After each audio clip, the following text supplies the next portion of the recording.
আসসালামু আলাইকুম বন্ধুরা, সকলকে স্বাগত।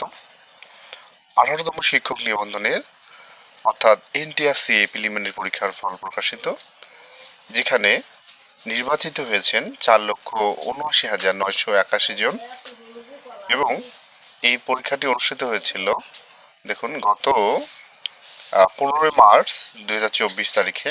স্কুল পর্যায়ে 2 কলেজ ও কলেজ পর্যায়ে মোট আবেদন করেছিলেন 18,65,719 জন পরীক্ষার্থী এবং পরীক্ষায় অংশগ্রহণ করেছিলেন 13,40,833 জন।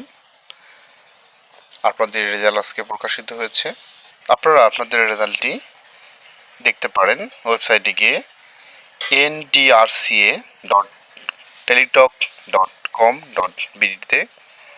এই লিঙ্কে গিয়ে রেজাল্ট আপনারা দেখতে পারবেন এবং যারা উত্তীর্ণ হবেন এই পরীক্ষায় তাদেরকে SMS এর মাধ্যমে আপনাদের ফলাফল জানিয়ে দেওয়া হবে। ঠিক আছে, সকলের রেজাল্ট দেখুন। সকলের জন্য অনেক শুভকামনা। সকলে ভালো থাকবেন। আর ভিডিওটা ভালো লাগলে অবশ্যই লাইক করবেন এবং সাবস্ক্রাইব করে পাশে থাকবেন।